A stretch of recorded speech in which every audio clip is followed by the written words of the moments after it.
Hey guys, how are we doing today? So today we're going to go over the topic 10 review. Okay, so question 1, domain, the output or y values. That is range. Domain, okay, is the input for x values. So this is false.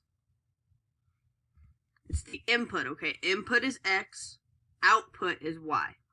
Input x, output y. What is the max? So max, okay, let's think about this for a second. I mean, it kind of would make sense that it would be increasing. Okay, largest, that makes sense too, right? Maximum. So smallest definitely wouldn't make sense because it's max. Decrease, that wouldn't make sense because it's maximum, right? So let's think about this though. Maximum. Would it just be any increase or the largest? Definitely the largest. So you can think of this as the largest or the highest. So maximum is the largest or the highest point in the graph. Okay, guys.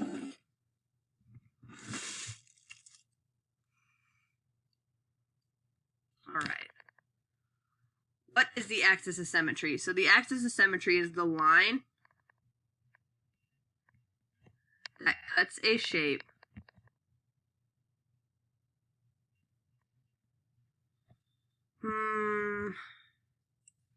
Okay, let me rephrase this. The axis of symmetry is a line through a shape that creates a mirror image. A mirror image. Okay, so it creates a mirror image. And let me kind of rewrite this. So it creates a mirror image. Okay, so it's like if I took this piece of paper, right, and I folded it in half, okay, I've got a mirror image on both sides. This line right here where I fold it would be considered the axis of symmetry. What is the domain? So remember, domain is the input or all the x values, okay, all the x values. So if we look here on the right-hand side, right, this graph, right, that's the positive side of x. This is 1, 1, 2. There's a 3 on the other side. So it keeps going more positive, and it will keep going. It's not going to stop. There's not endpoints on it. Okay, there's not dots. There's not endpoints. If there was dots and endpoints, it would end. But it's not. It just keeps going. So it doesn't stop. So it keeps going in the positive direction. It'll keep going to infinity. This one on this side, okay, this is where it's negative. X is negative over here, but it doesn't stop. It's not going to stop. There's no endpoint. There's not a dot there to stop that graph. That graph will keep going to negative infinity. So this is all real numbers. Just as kind of like a forewarning, a lot of graphs are all real numbers. This one is all real numbers. This one down here, okay, for question 5, the domain is all real numbers for this graph as well. Now, question 5 isn't asking about domain, it's asking about end behavior, but the domain of this graph is all real numbers. So let's actually answer the question. Number 5, what is the end behavior of the graph? Okay, so we need to look at end behavior.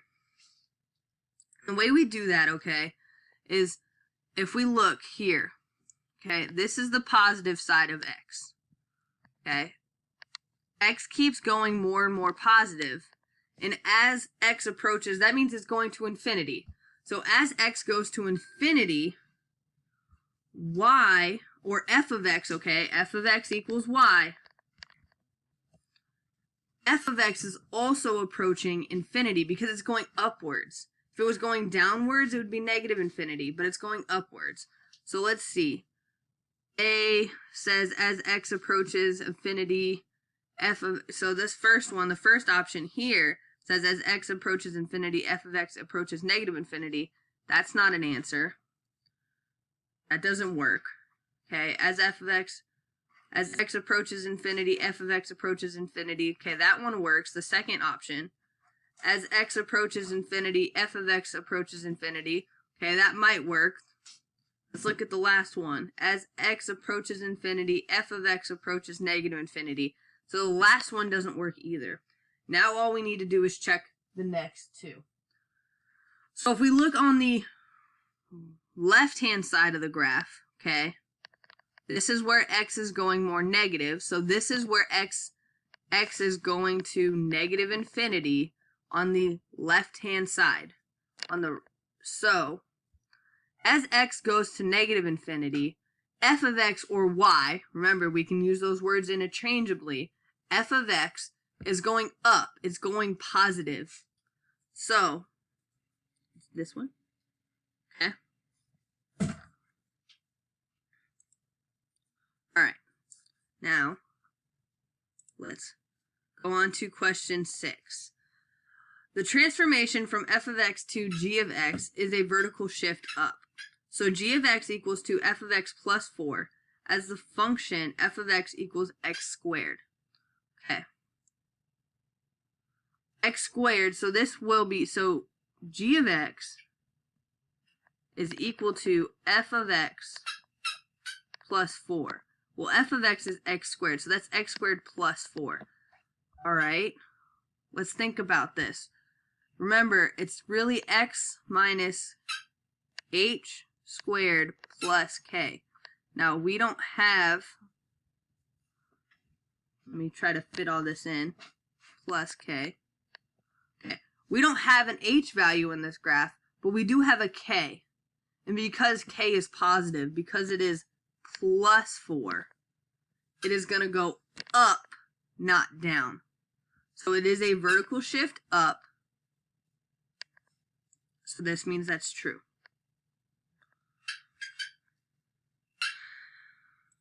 Okay. What is the value of h in this equation? J of x is equal to f of x minus 5. So remember, our basic is x minus h plus k. So in the basic formula, h is already negative. So everything is the opposite. Do you guys remember that? We talked about opposite. So it's the opposite. H is equal to 5. It's the opposite of whatever's in there. So we have a negative in here. So our h value is actually positive. Okay, so the negative's there, the negative's there. If it was plus, it would be minus 5. Okay. A graph where a is between 0 and 1 shows that the graph is, now we've done this a lot. So this shows that the graph is actually wider. Okay. So it's wider. If a is between 0 and 1, it is wider. If a is greater than 1, it is narrower. So if a is greater than 1, if a is greater than 1, narrower. If a is between 0 and 1, it is wider. We talked about this a lot, okay? Question 10. What is the domain of the function? Okay. X plus g, f minus g, f times g are all going to give you the domain of all real numbers. All of them. This is part of 10.6, so if you did 10.6, this would make sense. What is the domain of the function?